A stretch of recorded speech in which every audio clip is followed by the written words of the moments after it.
দীর্ঘ প্রায় 18 বছর পর আগামী 25 ডিসেম্বর দেশে ফিরবেন বিএনপির ভারপ্রাপ্ত চেয়ারম্যান তারেক রহমান। ঠিক এই ঘোষণার কয়েক ঘণ্টা আগেই রাজধানীর বিজয়নগরে এক সংসদ সদস্য প্রার্থী শিকার হয়েছেন মর্মান্তিক নারকীয় ঘটনার। এমন বাস্তবতা দেশের রাজনীতিতে নতুন করে তৈরি করছে নিরাপত্তা উদ্বেগ। ইনকলাব মঞ্চের আহ্বায়ক শরীফ ওসমান হাদির উপর এই প্রাণঘাতী হামলায় নির্বাচনী পরিবেশ ও রাজনৈতিক স্থিতিশীলতা নিয়ে প্রশ্ন তুলছে বিভিন্ন মহল। ফলে এই পরিস্থিতিতে তারেক রহমানের দেশে আসা নিয়ে নিরাপত্তা ইস্যুটি বেশ গুরুত্ব পাচ্ছে।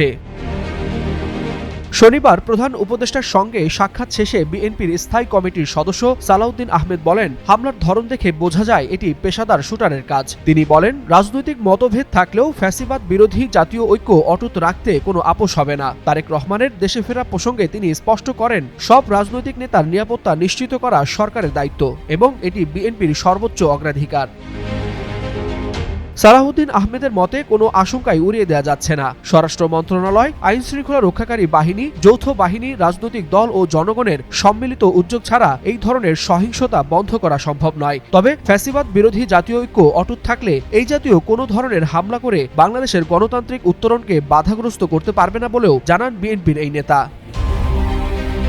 এর আগে শুক্রবার দুপুরে রাজধানীর বিজয়নগরে রিকশা করে যাওয়ার সময় খুব কাছ থেকে গুলি করা হয় ওসমান হাদিকে। মোটরসাইকেলে আসা দুই দুর্বৃত্ত হামলা চালিয়ে দ্রুত পালিয়ে যায়। ঘটনার পরপরই তাকে গুরুতর অবস্থায় ঢাকা মেডিকেল কলেজ হাসপাতালে নেওয়া হয়। পরে স্থানান্তর করা হয় এভারকেয়ার হাসপাতালে। এই হামলাকে বিচ্ছিন্ন কোনো ঘটনা হিসেবে দেখছে না বাংলাদেশ জাতীয়তাবাদী দল বিএনপি। দলটির ভাষ্য, নির্বাচনের তফসিল ঘোষণার পরদিনই এমন হামলা গভীর উদ্বেগের ইঙ্গিত দিচ্ছে।